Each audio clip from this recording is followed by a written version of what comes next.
You ready? I'm just going to keep nodding at you. Uh-oh, that's not going to make for a very good podcast recording. Brooke. Yeah. Tell me something good. Oh. Anything good. Oh. All that I can think of now is Shaka Khan. That makes sense. Yeah. That's good. I appreciate that association. Which, that is good. It is good, because thinking about the current state of the world doesn't bring up that many good things to tell you. No. Yeah.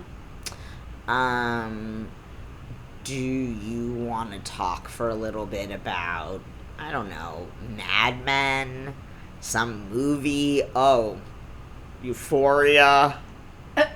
Well, no. That's going to be We're going to save thing. that. We're That's going to be save that. A whole thing. Should we just dive right in? Well, I mean, yeah, maybe. It's been forever, but, like, what are we going to catch up on? I you know what I mean? I know. It's like, I don't know. No. Yeah. We'll get there, naturally, through the conversation, maybe? Maybe. So. Maybe not. Should we talk about, offers, grifting, or, what was the other? Oh, the 4 Uncomfortable Truths. Yeah. Well, maybe we talk about how the 4 Uncomfortable Truths came up. That sounds great. Because we were going for a walk, and you were yelling about, what is it with people? What is it with people? Not understanding that marketing is not about selling. Yeah, and suddenly you unlocked my brain. And you figured it out for me. Turns out I'm the problem. No, I'm just kidding. But I did. I was unintentionally telling my audience not to worry about the thing that they're most worried about. Yeah. Just don't worry about it. That's not what it's about. Yeah.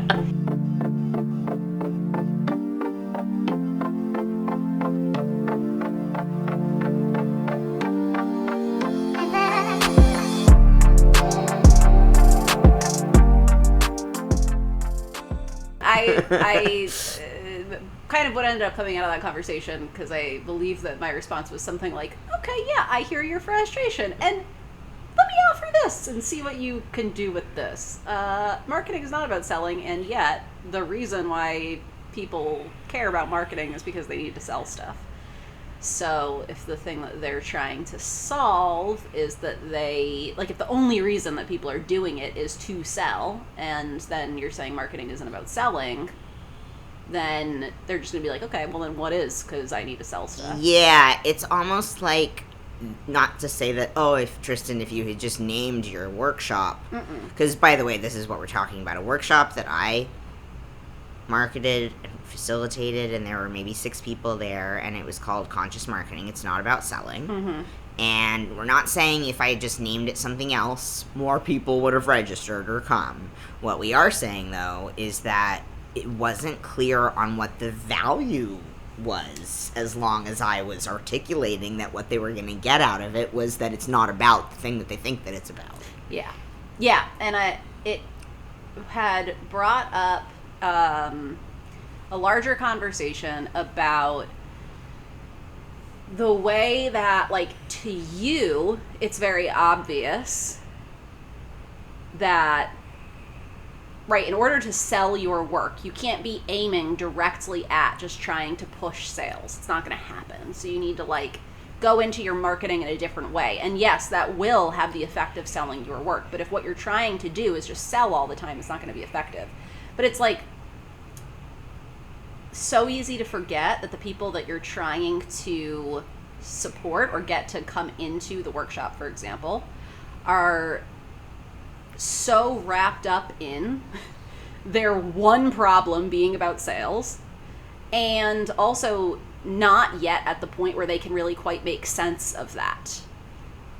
So to you, it's very obvious, but it's almost like marketing that's aimed at your level of understanding and your current headspace versus their level of understanding and their current headspace.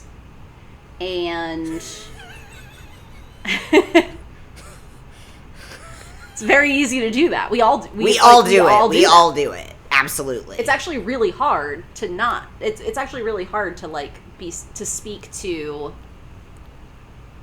that specific issue and still feel genuine and like when you know better. Exactly. Right? Like because you're the expert. Yep. But that's the point of the marketing, is like to clarify the thing that it's actually about. Yes. So that, right? Yes. So maybe some examples of how I could have approached it differently would have been, rather than saying, and also I've said to you before that my editor has taught me about what they call the negative construction of a sentence that AI has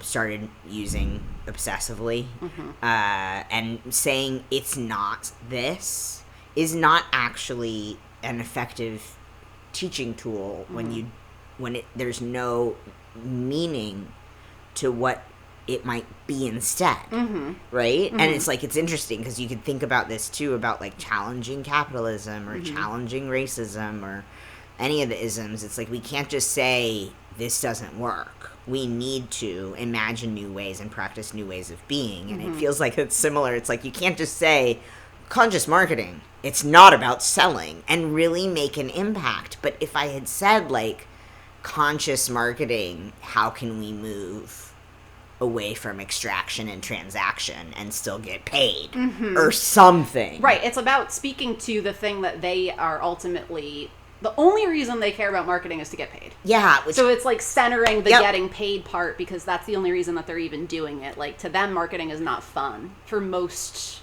for most people. This is what I'm realizing. But yeah. So anyways, it came up because I was like, I think that we had this conversation, and then you're like, and I was like, so you were yelling about, like, what is it with people? And it's like, that's what it is with people. Yep. So do with that what you will. Yeah. And then it turned into this larger conversation about how you could have marketed it differently. Yes. But it also turned into a conversation about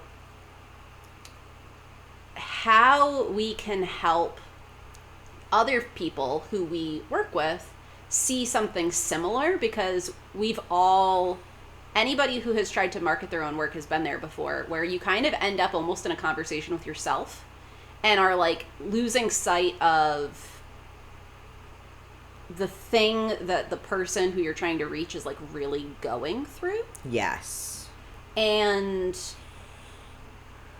I believe that this all came up because we were talking about like how we help people to kind of extract like what the thing is that they really need to be talking about from their, like, in their work in order to market effectively. And ultimately,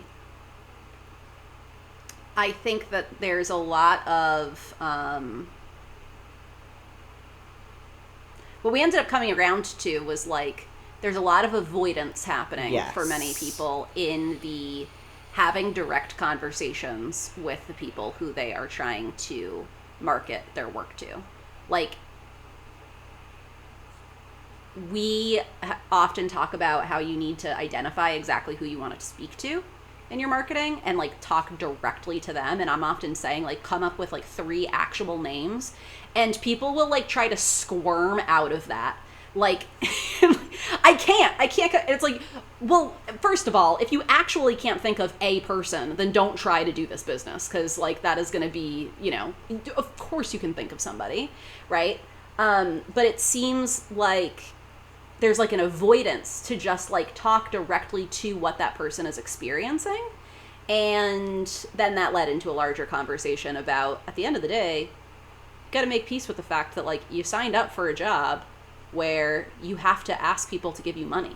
Like, that is what running a business is about. You have to ask people in your direct network to give you money, and those people are currently financially strained even more than before, and going to thus be even more discerning about what they spend their money on, and you better make it crystal fucking clear why it's going to help them, because why would someone spend $100+ on and 3 hours of their time on a workshop where the bottom line is it's not about this thing you think it is and that I know you need to do in order to survive. Right, and I'm sure people are, like, super curious about, right? Like, the people who showed up to your workshop, right, regardless of... And the thing is that you do so much other work that was not just the name of that workshop. So, like, I don't want to, like, make this about... No, but it is it's a small example of one of the ways in which sometimes we get in our own way and we overcomplicate things because the simple thing is to think about how to best reach people and show them that you can help them in exchange for money. Right. But we overcomplicate the whole thing because we don't want to make it transactional. Right. And in the process, we end up hiding parts of the work. Yeah, and then, like, being surprised why people aren't coming and wanting to work with you. And it's like, the state of the world right now is such that, like, most of the people in my circle do not have extra money to spend. Like, people are having to be very careful. And so your marketing has to be even more dialed in. And while we don't want to, those of us with the values that have our shared values don't want to be out there, like, doing the, like, here's the guaranteed ROI or whatever. That's not what we're saying. But what we are saying is, like, you actually do have to talk about this as, like, this is the value that you will get for money. Like, you can't avoid that. Like, that's the reality that we're living in right now. You need to make it very clear for people, not in those words, but people need to understand why the thing that you're selling them is going to directly remedy something that they are putting a lot of effort into trying to solve. And this is what your marketing should do, is, like, sure, it should sell your work, but really, it should help people understand who you are in the work that you do and how you do it. And so when I think about, like, how we choose to spend our time and money right now, and I'm even thinking about myself and the fact that I've grown increasingly wary of who I spent my time and my money with. In the last few years, in an effort to present or protect and care for myself, you know? And if that's the case, then if I land on, I don't know, a flyer for your service, your offer, your package, your work, whatever, and it's somehow landing is off in some way, or I don't, like, for example, if I have no understanding as to what lived experience you have that informs the work you do professionally, if you're not locating yourself within a lineage of training or learning or accountability in relationship, then I'm not going to trust your expertise. Not because I subscribe to academia and Western academic, gatekeeping bullshit, but because I need to know what gives you the whatever, to say that you do what you do. Why am I going to trust you and your expertise over somebody else who is saying the same thing or maybe the same similar thing, right? Right. Yeah, and ultimately, like, you still had people in that workshop, and I think it's because the people who came were the people who were like, I trust Tristan. I know that coming to a several-hour workshop with Tristan on anything related to business or marketing is going to be valuable and helpful for me because I know Tristan and I know Tristan's work. Yes. So at the end of the day, like, you have that piece that has been built up over time. So even when you have a workshop title that maybe should have been something different or whatever in hindsight, it doesn't matter as much as, like, it being clear to somebody. It was still clear to those people that it would be a valuable use of their time and money because they know you and they trust you, right? So it's like you have to make it clear through, you have to create a case basically for like why people should be spending their with you very minimal time and money with you. And it's like, I mean, we're not gonna happen by you being in, like, in this echo chamber of, like, just going around. It's like people are going around in circles in their own head about, like, their own work and then, like, speaking it out onto the internet. And it's like, that's a message that you need to implement for yourself. Get out of your own head and think about them and what they are going through and what they are experiencing. you are in, like, by the nature of you being an expert in what you do and being equipped to help them from a position that you're in, it means that you actually have a different headspace and understanding than they do. You need to be speaking to them, not to yourself. Yeah. So one of the things I've really realized in working with you and learning from you is how we can make our business maybe more accessible in like all the ways, right? Everybody's so worried all the time and about, I want to make sure that it's accessible. I want to make sure that people can afford to work with me, which is so important. But I'm like, again, I think we need to get out of our own way a little bit. Understand that, first of all, we cannot make our work accessible financially to others if we are not already paying ourselves a basic living wage, right? If you overextend without first, quote, filling your own cup, you won't have anything to give. And so in order to make our work accessible to different people who have different needs, but maybe are coming in with similar problems, we might think about first, like, our offer structure, but also how we can include more in our marketing that meets people who have less time and money. Yeah. Not because we should just give our work away for free, but to me, that's a big part of how we establish trust and build a relationship beyond the transaction. Right. And if I can show someone through free resources or a podcast, maybe how they might rethink their offers, their marketing, whatever, their pricing, and then you do it on your own, and then you come to me when you're further. Right. You know, like, I'd much rather do that, and I'd much rather help people understand, again, like, the get out of our own way thing, which I'm still learning all the time, too. But I see us doing it when, like, you hide your name or you hide your face, and I'm not saying everybody needs to, like... Yeah. show their face in the same way. It's complicated and privacy is important. And if you're making a business about your name and work and expertise and creativity and contributions, and then, as we said, uncomfortable truth number 1, you've got to get paid, which means you have to turn to people that already know you and ask them to pay you for like, your make work. Peace with it. Like, you just have to make peace with it. Stop trying to get out of it. You can't get out of it. You're going to ask people you already know, more than likely, especially as you're getting started, to pay you for your work. And they're going to be people who are probably... they're probably, in most cases, with most of the people who we work with, going to be people who are financially strained.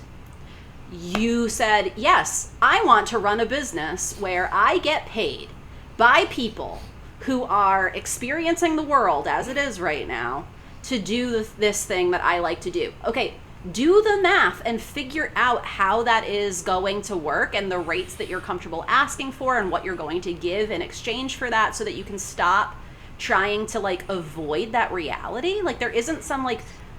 I don't know. That's where the avoidance comes in. And I think that the avoidance, like, it comes in when you were saying, like, people hiding their name or hiding their face. It's sneaky. It's sneaky. Like, you don't realize that you're doing it. Right. But, like, you can be out there, like, creating the Instagram posts and just, like, going through the motions and, like, I'm doing the thing that I'm supposed to be doing, and don't even realize that, like, first of all, you're not even talking to the people you want to be talking to. Exactly. Number 1.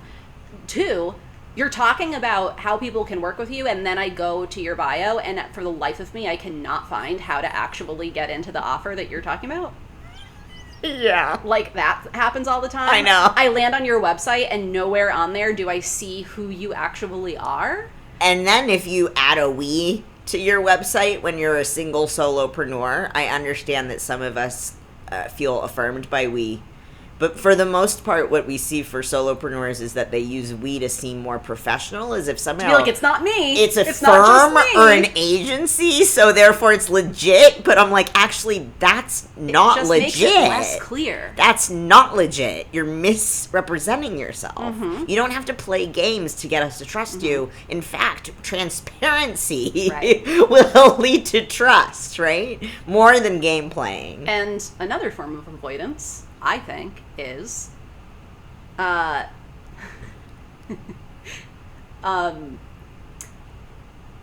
asking for money. Yes. And that comes in a lot of a lot of different forms. It could be that, like, Yes. you technically have these services, but you're just, like, doing all of this marketing and you're not directly trying, like, actually telling people how to work with you or pay you.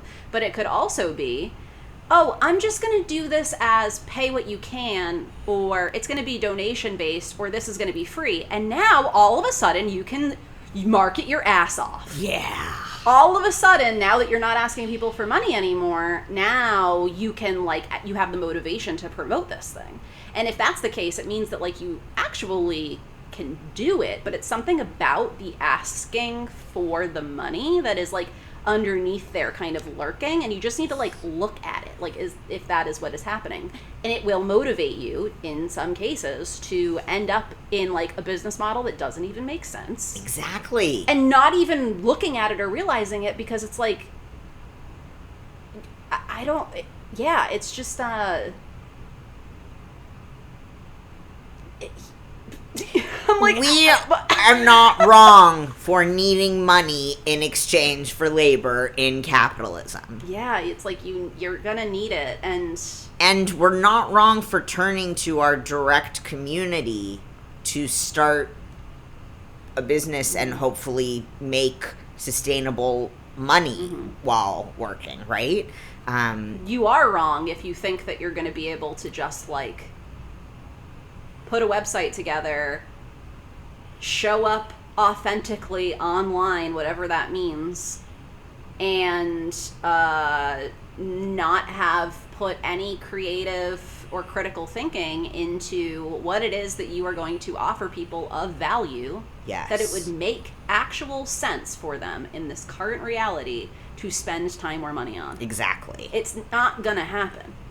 So when you say, I know we've talked about this before on the podcast, but it has come to my attention that some people don't understand what business models, what that means. Yeah. Will you define it for us? Yes. So your business model is basically the way that your business is designed to actually make money. So, for example, I sell vacuum cleaners. This is my example. I'm just coming up with something else. I need a new one, actually. If I am a vacuum cleaner salesperson, remember the days when they would go to Door to door, yeah. Oof, I remember one of those demos in my house. But I don't even know. I think about it now, and I'm like, my mom must have set that up because I lived in the woods. Like, no one was going no one door was to just door in the randomly, woods. which means your mom set up an appointment for a vacuum For a salesperson to come and teach you about it was this like vacuum. 700 pounds. See, that's direct sales. Then you could go the Gary Katz way, where you set up an event, you get people to the event, and then you demonstrate the vacuum. Yeah. Yep. Okay, so Back to vacuums. business modeling around your vacuum business. I am going to set up a vacuum sales company in which I am going to purchase vacuums at a wholesale price for, say, $100, and then I'm going to turn around and I'm going to put the effort into the sales for that and sell it to my customer for $150, which means that for every one of those vacuums that I purchase and then I go and sell, I put in $100 of my money. I put in my time with the sales process, and then I make $50 back. Meaning, if I'm only making $50 on the sale, I need to make sure that I don't spend more than $50, right, to like sell that vacuum, because now I'm losing money on each one. And the next thing you know, the more vacuums I sell, the more money I lose, actually. And Brooke, The majority of businesses, by the way, are losing money. It's not just that they aren't making money. The majority of businesses, the more sales they make, the more money they lose. And whether it's a vacuum business or not, we have to be understanding. It's almost like we want to talk about avoiding and like hiding. Mm-hmm. We want to hide from the conversation. I see this. We want to hide from the conversation about how much money we need to make. Mm-hmm. For all kinds of reasons. And because of that, and for a lot of us, it's because we haven't been taught how to move through these conversations or think about these things strategically. But I see us hide from the conversation about how much we need to make per year. And so then when we think, at least I've done this, oh no, this means I need to sell this many vacuums if I'm going to make more money. Right. Well, that's never going to happen. I guess I'll just work as hard as I possibly can, and like knowing hope for the that's best. never going to happen. Exactly. And that, yeah, so the way that this applies, exactly. So I want to put this in the context of service-based solopreneurs, businesses. Yes. And then I want to talk about that piece, because that is ultimately what we're talking about. Yes. And it doesn't, when we lay it out the way we're going to lay it out, it will make absolutely no sense. And yet, you're probably doing it. Yeah. Work for yourself. Yeah, I know, in so some just, way. Like, bear with us for a second. Yeah. Okay, so if you are a solopreneur and you run a service-based business, your business model is such that, you sell certain services. So when we walk people through business modeling, we're looking at what are the different products or services that you sell. So those could be things like passive income products, courses, classes, resources, but it could also be something like a group program that you have. It could be one-on-one consulting services, a done-for-you service, right? They're going to be a variety of different price points, whatever. But the point is that with a business model, you understand how much money you are going to make on each one of those that you sell. And you have a mix of those that you are aiming to sell that makes sense for the time that you have available to put into selling them, for the price point that the people you're selling to can actually pay. And at the end of the day, when you hit that target, which fits within your availability of time to deliver on it, and Your the price point that capacity? makes sense for the people paying you, you actually make enough money to survive. That requires some amount of creativity and like math. And strategy and paying attention to data and patterns, and then being like, I think maybe if I try this, it'll work more effectively. Or just like, even, if we're just talking about business modeling, you don't even have to get to the strategy part yet. You literally just need to look at, here's what I'm selling, here's how many I'm going to sell. Yes, I actually have the time to do that. And if I do that, I will make enough money that when I take out all of my expenses, I'm still able to pay myself what I need to make. Yeah, great. That's like the formula for your business model. Uh-huh. What I see happening is people don't want to do that. No. Because it freaks them out for one reason or another. It could be at the very first question that I have, which is, how much money do you need to make? Out of their body, gone. Yeah, we see it repeatedly. Gone. Yeah. I don't know. And I don't know. Rather than answering that question so that you can then back out a business model that actually makes sense for you, it's like fingers in the ears, eyes closed. I'm just going to like run myself into the ground, and then just like fingers crossed it works out, and one day I will have done this enough that it just like works out. When like, if we had put everything into a mathematical equation 3 years ago, I could have told you it's never going to work that way. Just like mathematically, like it doesn't work. So the example you have given that I really appreciated, because I needed to have this conversation so many times before I finally started to understand and click it together. But the thing that really started to click it together for me was when you said, like, okay, so let's say you need to make, I don't know, 50 grand, and you've put out this ebook that costs $5. How many ebooks are you going to sell to get the 50 grand? I was like, oh, that's going to take a lot of marketing. Right. Who has the time and the reach to effectively market and sell 50 or whatever it is, Right. Like, yeah, if you need to make, let's say you're trying to pay yourself $100,000 a year, and you know that you have, say, $50,000 in expenses just to run your business, which would come out of, by the way, like, that part depends, right? Like, the amount that it costs to run your business is dependent on the business model that you choose. But either way, right, like, the lower your prices are, the more of that thing you have to sell. And so what ends up happening is, the lower your prices are, the more you end up in the business of marketing versus doing the thing Doing that the thing that you you want to do, right? And so, like, it's like, oh, well, I'm going to sell, people are really financially strained and I want it to be accessible. So, yeah, I'm going to sell this resource for $5. Okay, you have to sell 300 of them a day now. So you better get really good at ads. And by the way, what's your ads budget? And what kind of risk can you take when it comes, right? So I'm not saying any of this to say, like, it's just so complicated and you're not doing the, I'm saying it to say, it might feel like a strategy to, like, lower your prices as a way to make it easier for people because you want to make it more accessible. But, like, it's not. Simply lowering your prices is not a strategy. It's not a strategy. And when you it's do avoidance. when you do that, what you're saying is, I would like to sign up for having to sell, like, right, when you're let's say you cut your price in half, you now need to sell twice as many.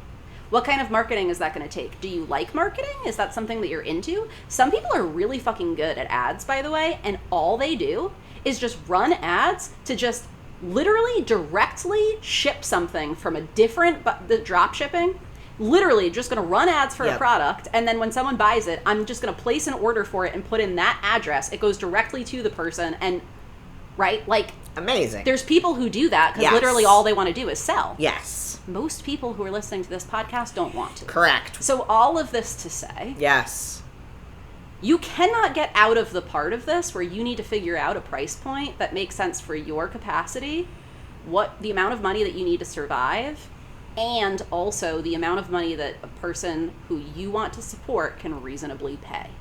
You've got to be willing to figure that out before you just start, like, pushing it harder. Because you can literally end up in a situation where you're buying vacuums at $125 a vacuum, you're selling them for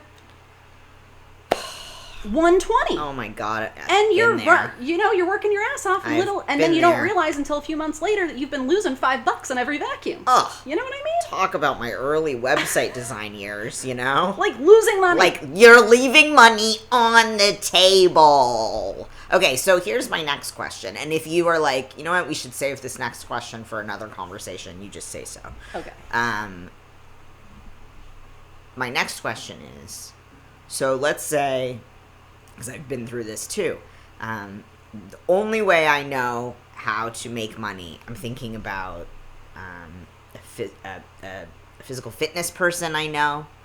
I'm thinking about therapists that I know.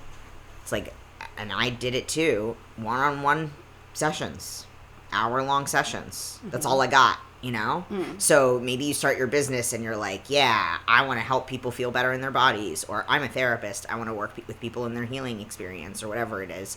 And suddenly you have to fill your calendar with one-on-one spots, and next thing you know, you've got, wouldn't it be lovely? Your calendar is full, but all you're doing is meeting one-on-one with people, and you have to do it all day long, and with this many people, if you're going to reach the target. It's like a typical therapist right? It is a typical therapist business model, and what I am seeing is that more and more therapists are coming to me saying, I need to create a new business model. This one doesn't work anymore. I'm now leaving insurance, and as part of that, I'm recognizing that it's not as simple as just having one-on-one sessions. Right. And suddenly, the next thing I see, I literally just had this conversation this week. I was like, I'm starting to realize that therapists are now onto the intensives, Yep. Like, everybody's got an intensive package now. It's like and so suddenly, the new business model in therapy, it's like... that's such a good example, because if we think about what therapy, the reason that you're seeing this right now is because my understanding is taking insurance to pay for your clients' sessions is not what it used to be. No. So, but it used to make a lot more sense from a business model perspective. Yes. So, you're a therapist. You work such that you need to be meeting with people one-on-one.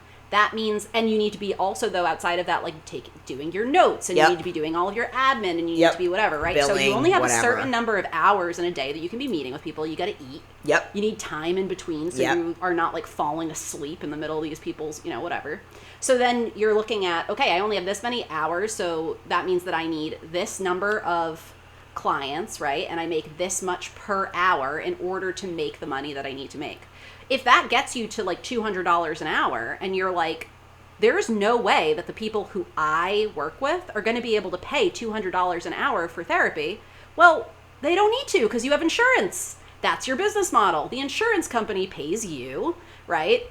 That's the person that's paying you. The individual only needs to kick in, say, $5, $10 for a copay. Great. Until... It's not great anymore because taking insurance is actually no longer covering it. Or people don't have insurance. Or, right, a key part of what made that business model work, dropped out of the whole thing. And now you're having to figure out a whole new way to make this work. And really, the reality is that, like, most therapists really need to raise their prices. Yes. And know that they are now stuck between a rock and a hard place because most of their clients cannot afford the actual amount of money that they would need to be getting paid. It's a really broken fucking system. It's a broken system. That we need a healthcare system to be in the mix of in order to remedy. So, but it's such a good example of... Right, it is. Let's keep going because is it so broken that it's like, oh, well, call it a day, you're screwed. What? To the therapists who are listening, what would you offer them based on the conversation we're having? I mean, the first thing that I would do is I would, like, actually look at pricing because the reality is that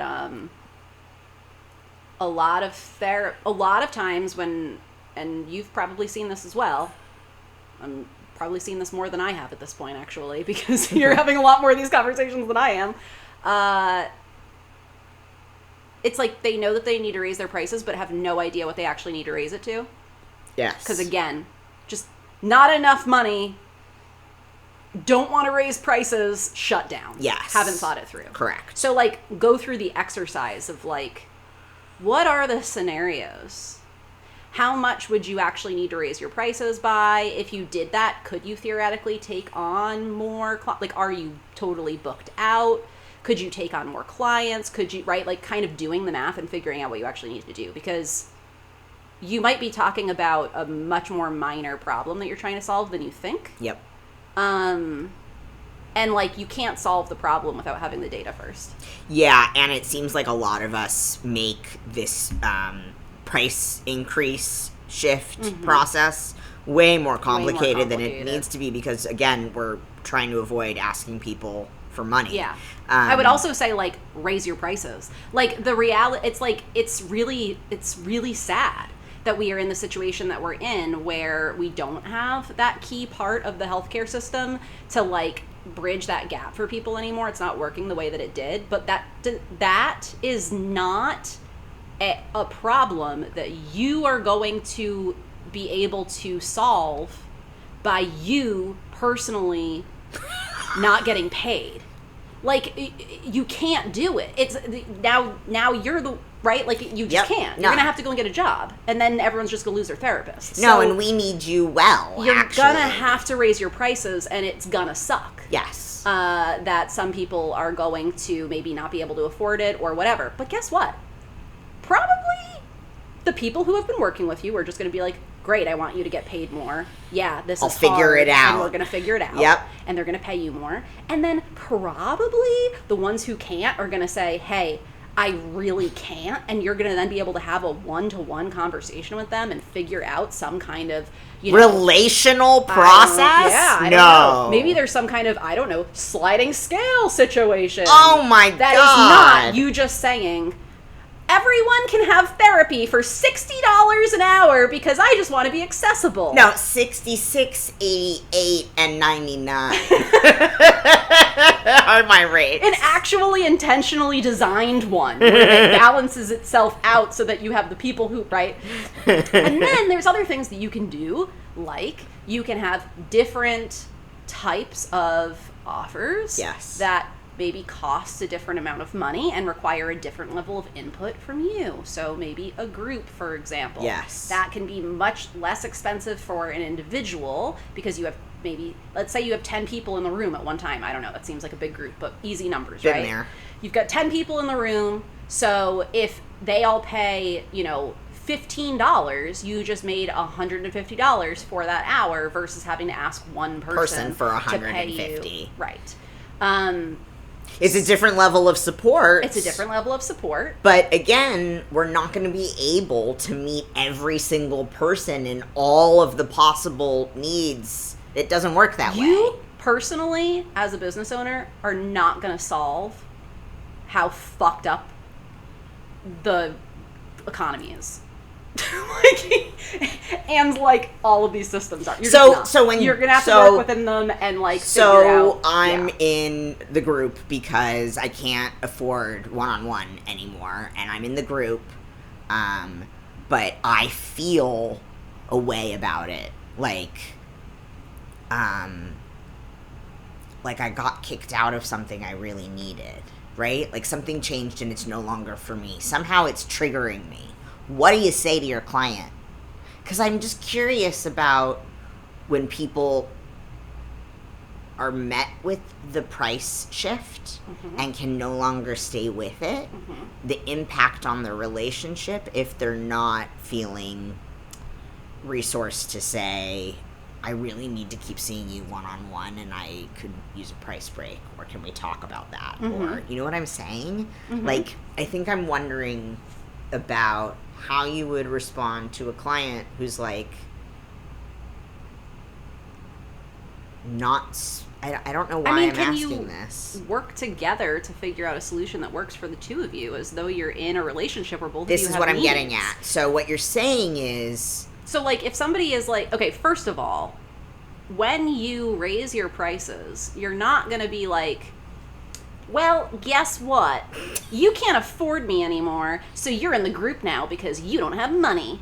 You're going to say, this is the situation. I need to increase my prices. It's been a long time since I've done that for the sake of, being able to continue. I have to. I understand that this is a lot, so here are some options that I have available, and you let people make their own choices.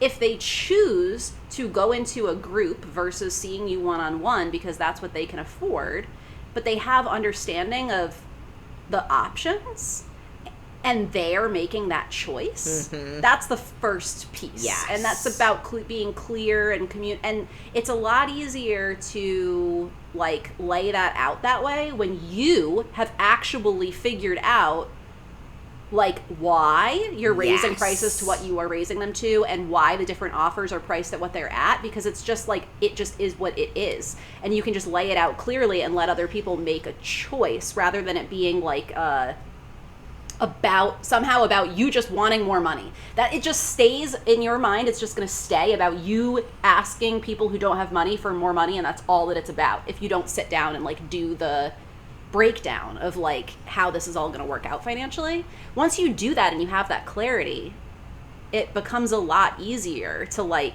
it out that way and let people make their own choices. And then if somebody says, hey, I see that you're raising your prices, I really can't pay that, I see that you have a group, but I don't know that a group is going to work for me, now you have an opening to have another conversation. Okay, what if we did, instead of meeting weekly for an hour, we met every other week for, This is what I an hour. appreciate that I'm still learning from you in real time. You don't just change the price to meet someone where they're at. You change the price to meet somewhere at, and you reconsider how the offer works. Yeah, if you really can... Okay, so in some instances, I've definitely had people who have said, I can't afford this, and I've been we're still doing what we're doing, and we'll figure out, pay me what you can pay me, and we'll revisit it. Because in some instances, I know that I'm going to be fine, and it's one person, and I know that that's the place that they should be in, and it's fine. And I've done that throughout, where I've always had people who have been exceptions to, Yep. right? So in some instances, I do that. But in some instances, I know that what is being asked for is not going to work for me. Mm-hmm. And, like, I just am not going to be able to do it without being resentful. It's going to set up a long-term dynamic that's not actually going to work. And in those instances, then it's about, okay, well, I can't do what this person's asking for, but I can understand what their need is, and I can work with them. Yes. And we can be in the same, together we can try to figure out something that meets both of our needs. Like, and that's where I would rethink the structure of what you're offering and not just the price. The price, yeah. If they need a different price, how can you be a little bit more creative about helping meet their needs at a lower price point? Yes. And if you're going to do that at a lower price point, how can you make sure that the capacity that or the effort that you're putting in order to meet those needs feels reciprocal for that new price point? Yep. Sometimes it feels reciprocal to just lower the price and keep doing the same thing because of the nature of that relationship or the nature of the situation that your business is in at the time. Maybe you have enough people who are paying full rate or supporter rate or something on your sliding scale. Other times, it would not be reciprocal for you to just lower the price. Yep. And if you just do it anyways because you just want to keep that client, it's going to be a disaster in some shape or form. It never works out well long term. Yeah, it really doesn't. Because if your resentment's growing, then that just means ineffective client relationship. Mm-hmm. So, cool. That's exactly what I wanted you to speak to. This is great. I'm trying to think if I have any other questions. How did we get here? I don't know. We didn't even really fully know what we were talking about. No, we just kind of got here. Well, all of this because, first of all, we had the conversation about it's not about selling. Yeah. And about how actually the other thing I've learned from you is we will be able to sell our work better and more easily when we know that we've created enough pathways for different people to come in at different price points and in different ways. Ultimately, it's like when you have actually done your due diligence and thought critically about what you're doing. So then it all makes sense, and it all makes sense why you're asking for what you're asking for. It all makes sense why people should pay you for it because you understand what each offer is intended to do. Yeah, so I want to underscore that. When we step back and actually think critically and study all of this, which, by the way, I would argue is our job as entrepreneurs if you're running your own business. And yeah, it's hard. And yes, it's hard and confusing.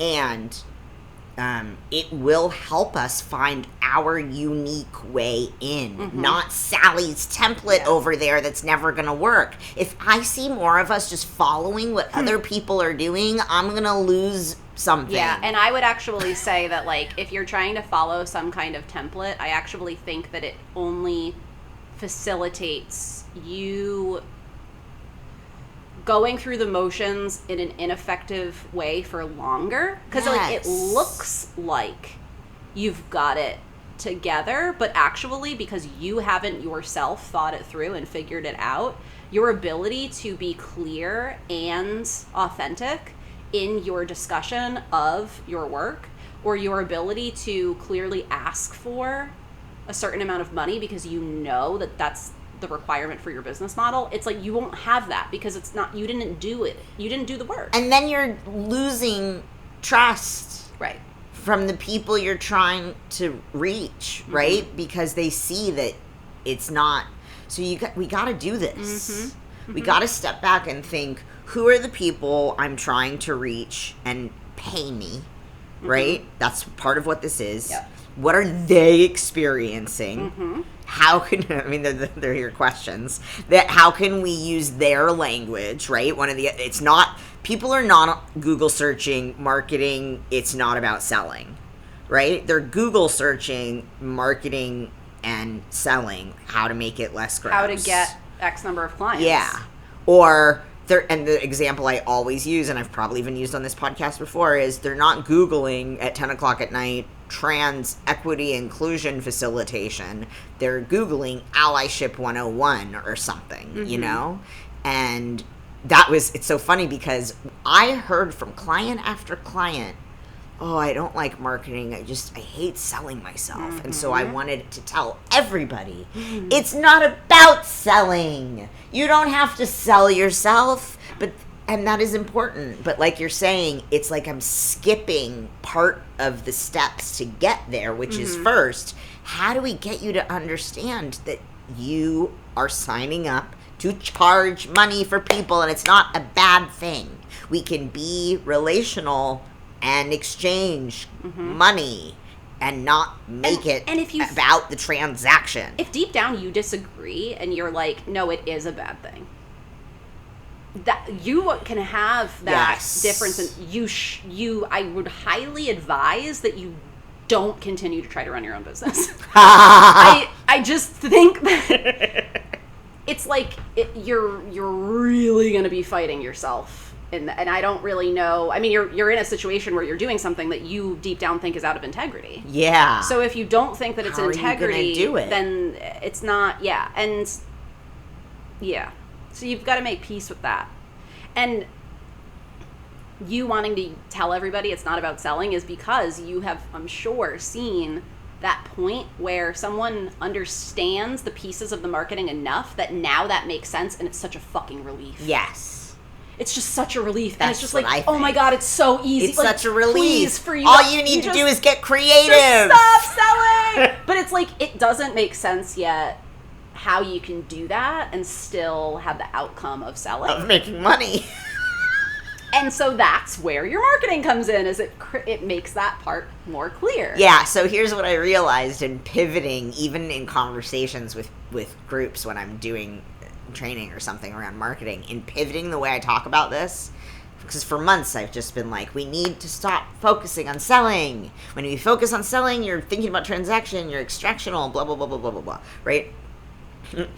The more I've shifted to talking about the fact that we need to get paid, and we are responsible for doing that in a way that not only doesn't suck our souls out of our bodies, but feels, right, and like care for us and the people that we're in relationship with. The more I talk about that, the more effectively I see what I want to say landing with people. Yeah. I'm reaching people better. I'm making more of an impact with what I'm trying to get them to understand, and I'm seeing more light bulbs. So again, it's about the most effective way to speak to somebody's actual experience. And if you're somehow 5 steps ahead, you could be bypassing their experience without even realizing it. Yeah. Yeah. And I think a lot of times it's like, that marketing is not about selling. And so if without going through all of the work that you've gone through to like understand all of those pieces and and like to understand the person that you're talking to, like their experience, without having gone through all of that, it could feel really gross for you to be like, I'm going to teach you how to sell. Yes. Because that's the opposite of what you're about. Yes. Right? So that's where, like, that gets skipped, and it makes a lot of sense. But what you need to understand is, like, your whole job is to be like, I hear you that you're trying to sell your work. And I hear you that this is what you're trying to do in order to do that. And here's what I know that you don't know. And, let's see if I can get this thought back. I don't care how it's interesting for me to notice how much I've avoided talking about money in my work. Not that I don't. I do. I talk about pricing and all of it. But when I'm talking about marketing and growing our work, I use specific language to get away from making it just about the transaction, so much so that I've almost stopped talking about the fact that we need to get paid, and that this is all about, in some ways, us getting paid. And so I'm noticing now that I need to do my due diligence to locate myself in my marketing in the conversation that is already happening about how we get paid, right? And that if I can contribute to that conversation through my belief and my approach. Like, for example, the thing that came out of my mouth recently was like, actually, I do my work so you can get paid. I want you to get paid. Right. I want everybody that I work with to get paid more money. Not because I'm a capitalist, but because I care about the people. Because I understand that's why you would pay me. Yeah, I want everybody. I want us all to be well. Is that so wrong? Like, I understand at the end of the day that you are struggling and you need to figure out how to make more money in your work, and you are looking for somebody who has integrity and can help you learn how to do that. How to do that and not leave your body. You and do that. So can we please do that? I would love to make your life easier while you get more money in your bank account. Like, it's all a game. The numbers don't mean anything, and yet they mean everything. It's all fake, and it's all real. And I want to help people hack the planet, you know? Hack the planet. Hack the planet! Yikes. Is that going to be the title of this episode? That's a good... I don't think the search engines will really appreciate Hack the Planet as a podcast title. I don't know. They might. No, I mean, like, it would serve a purpose, but maybe not the purpose we're trying to serve. Yeah. So, on that note, I think we could wrap it up and say a couple things. Like that we're teaching a live workshop, business modeling and pricing for equity. Yes. On August 7th. Oh, I was going to say 9th. It's a good thing I didn't. I think it's 7th. I'll make sure it's in the show notes. We should say it out loud. We're going to double check right now and not give you the wrong date for our own workshop that we're doing a really good job marketing right now. We're doing so well. It's 7th. the 7th. It is. It's August 7th. It'll be online, 11 to 2 Pacific. 3 hours. Sliding scale registration. Which I think the last time we did this, because we have like a pre-recorded version of a previous iteration of this workshop that we did that I think was 90 minutes. I think it was 90 minutes. Or maybe 2 hours. It might have been We're 2. making this longer because we realized, like, there are going to be there's a lot of questions that come up once you start to get into all of the pieces that we're going to talk about, and we want to have more space for that. So we extended it, and we're adding to it from the last iteration. Yes. So if you did the first one and it felt really helpful for you, this is probably going to, like, clarify even more. Yes, this will click things even more. I'm sure that it will.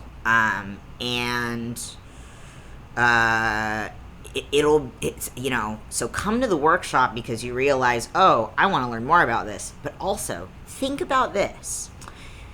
You may not be able to afford working with both of us, one-on-one, two-on-one. You may not be able to afford to come to our group coaching program that we meet with.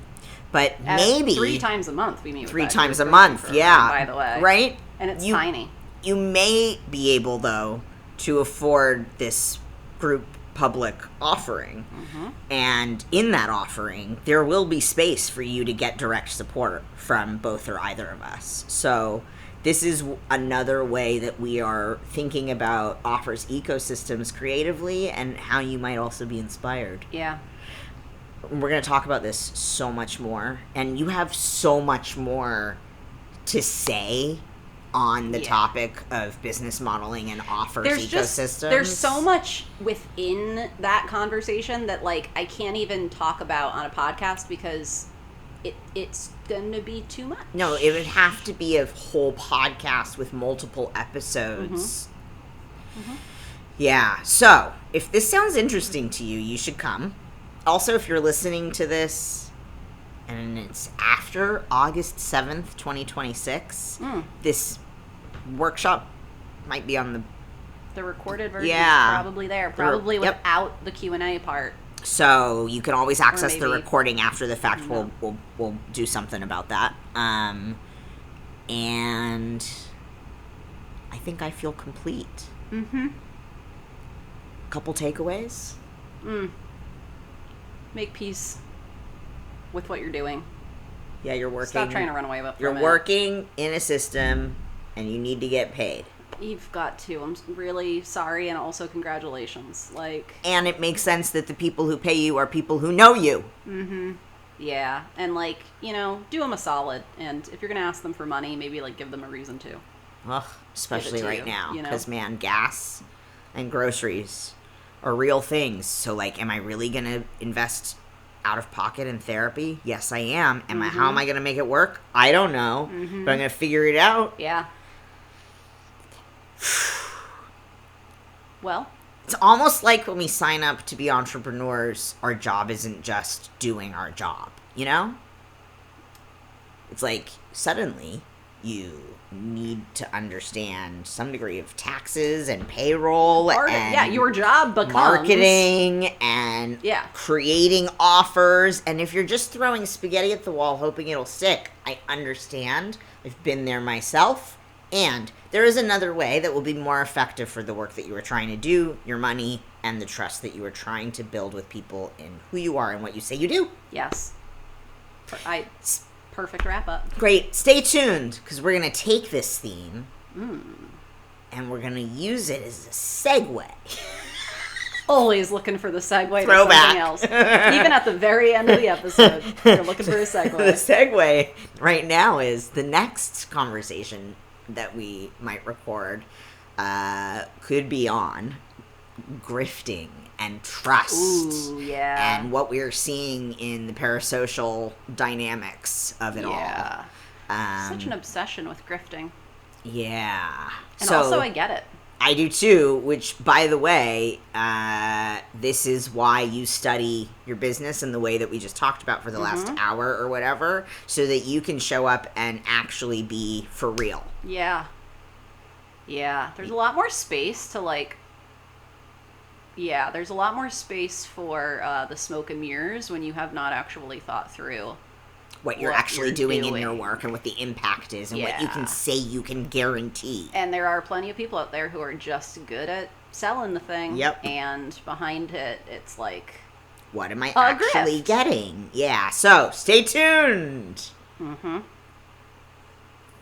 Thanks so much.